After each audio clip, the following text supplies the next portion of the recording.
Hey guys, this is OddOneGaming. This is going to be another Raid Shadow Legends video.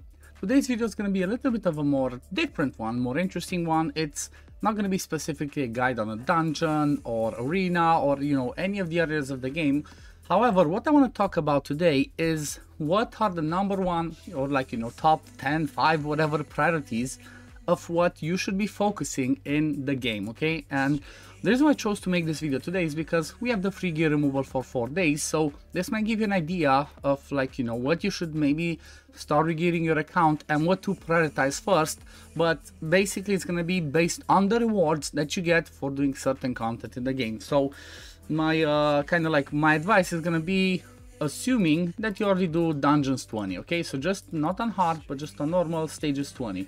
If you already can do that, then this one's gonna be this one's gonna be for you. But everybody should know this, because I know plenty of people that are endgame that tell me that they forget several sorry, just the babies around here. Oh yeah, by the way, how do you like my fancy t-shirt? Let me just swap myself around, because this one's definitely, let me see, am I gonna do it right?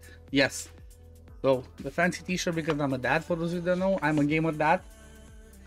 Like a normal dad, only much cooler, because obviously I'm Papa Oddone from now on.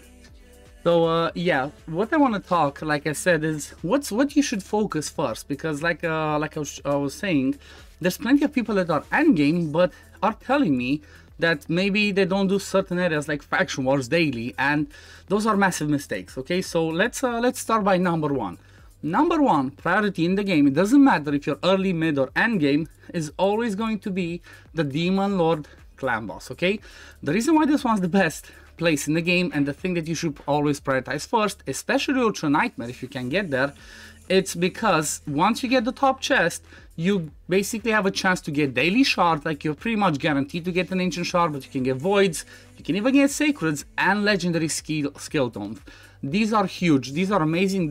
These ones push your account to the next level, because most fusions require you to have shards in order to do them. So if you don't have that stock of shards, it's always hard to do fusion. So doing Ultra Nightmare Clan Boss, or even Nightmare if you're not quite there, as long as you do top chest, again, you have a chance to get those shards and then those books. And obviously books are amazing, because you're going to want to book your legendaries, your epics, to basically make them better. And at the same time, you also get good gear sets, okay? You also get good gear sets from here. You get the Cruel Immortal, which can be, 6-star legendary.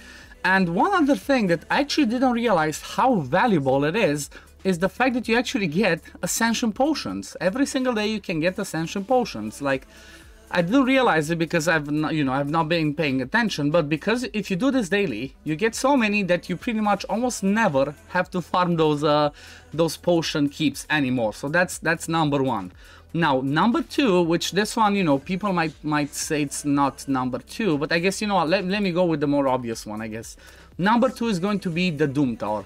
So Doom Tower, same principle as the Demon Lord. It doesn't matter if you can do normal or hard. It has the best rewards in the game for just, doing content. You can get gems, you can get silver, energy.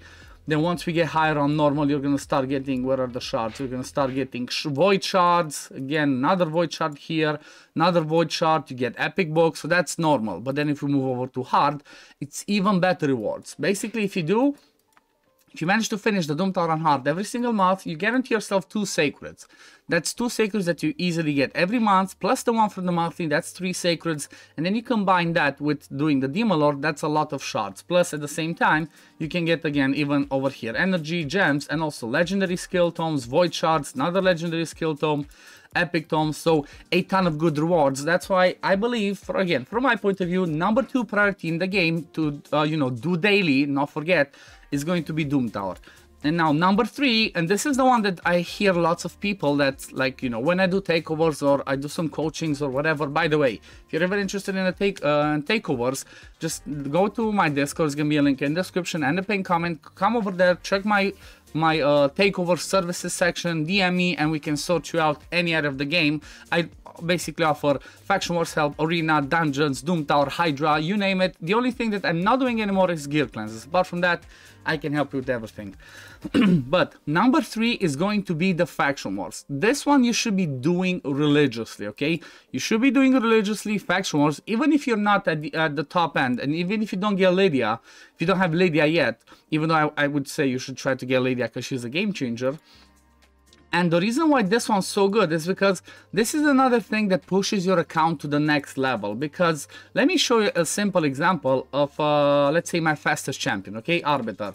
It's not going to be too crazy, you know, 386 is not the craziest in the world because I don't have the best gear. But what makes me be able to get this speed on her, apart from the blessing, is the glyphs. The glyphs that you get from there is what pushes your account to the next level. Because like this, I have a triple roll, but then I also have a 5-star glyph. This one's only a double roll, but then it's like, you know, a 7 roll from the glyph.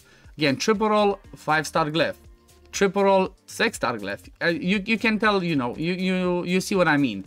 So apart from the boots, you can use speed glyphs on every single one. It's the same principle for attack, for defense, for any other stat. Having those glyphs is basically game changing because, like, you know, I'll give an example. Let's say you glyph accuracy on all the pieces, all of these ones, okay, all 5. If you basically get an average of what, let's say 12 to 14 of glyphs, that's basically equivalent of having an accuracy banner. So that's why the glyphs are really important. And not only that, but even for early, mid, and even end game, you get a lot of forging materials that's going to allow you to forge resilience and perception. Resilience is not the strongest, but perception is amazing. Gives you accuracy, as you can see over there behind me, 40 accuracy and 5 speed. This one basically allows you, if you farm enough, to not worry about having to do all the dungeons every single time and trying to, you know, pray that you get those good pieces of gear that roll well and whatnot. So that's the thing. The game kind of changed a little bit from when we would always have to farm the dungeons. Now with the forge, you have those forging materials that you get in the faction wars. And again, same principle. I forgot to mention Doom Tower. By doing those bosses, you get the pieces to forge Affinity Break, Untouchable, Fatal, Frostbite, and honestly, arguably one of the best gear sets in the game in Lethal. That's basically the ignore defense plus crit rate. So definitely don't want to ignore that. So those are, I think I'm just going to keep it at like the top 3 because, well, everything else people will be doing. You're going to be doing a little bit of arena. You're going to be doing some curse city. Like curse city is pretty good as well, but I feel like curse city is only like, would be maybe number 4 because this one gives you more of the end game rewards. Just the only exception would be the gear set. Supersonic Merciless can be amazing. So I guess we could put number 4 priority to be St. Tranos, the Cursed City. Even if you don't beat all of it, just try and do whatever you can and grab yourself the rewards because, again, there's a ton of good stuff, tons of good rewards in there. And I guess let's throw number 5 in there just to make it the top 5. Number 5 is going to be the arena. Specifically Classic Arena and Live Arena. The reason why I'm saying this and the reason why those are so important, I know it's annoying, it can be tedious, but just try and farm one-man defenses, okay? Try and get to gold 5 and farm one-man defenses because what Arena and Live Arena gives you is the Great Hall development. So, I'll give an example again. Yesterday I was doing a Hydro takeover for somebody and I was trying to do brutal on full auto. We had, you know, most of the good champions that you wanted, but building them and giving them the right stats was difficult for me because the Great Hall was barely developed, okay? Like, I think that person only had like this one at 10 and then the HP for Void at 10 and then everything else was 2, 3. That's a lot of loss, you know, that's a lot of stats that you lose. If you have this one maxed and let me tell you the order that I believe is to be the best: accuracy, crit damage, resist, number 3 priorities, and then you're gonna go HP, defense, and attack will be the last one. So I would say try to get your accuracy, crit damage, and resist to max because same principle as I was saying with the glyphs. If you basically have your level 10 accuracy, every single void, force, spirit, or magic, whichever you have maxed out, every single champion on your account that are these affinity are gonna get instantly 80 accuracy to start off with, which is the equivalent of a 5-star banner, which obviously makes it easier. Same thing if you want to have a resistance build, it gives you the equivalent of a 5-star resistance banner. And then when it comes to the crit damage, this is basically almost like a 5-star amulet with crit damage. But these are a ton of stats that you're missing out on. And in the same, you know, in the same way, the area bonuses from doing Live Arena, these are gonna help you in the areas that you would struggle. Ignore potion keeps, faction wars, ice golem, dragon's lair, and spiders. Then, in my opinion, just ignore those. There's no point in doing it. You would want to invest in Fire Knight's Castle if you're going to try to do hard stages, because that's where it becomes difficult. Then you're going to want to invest in the Hydra battles. I would not do Demon Lord, honestly, because once you're going to get to Ultra Nightmare, Demon Lord, that's it, okay? You do the top chest, you don't care anymore. But Hydra, again, you're always going to want to push to the next level to get to the highest level. It is the hardest game mode in the game. and with the Hydra Clash, you always want to improve and get better and better stats. So getting more speed, more accuracy, more resist. Again, same principle. All of your champions, that this one's not based off affinity, but all your champions that you're going to use in Hydra are going to instantly get 48 extra accuracy, as an example like I have over here.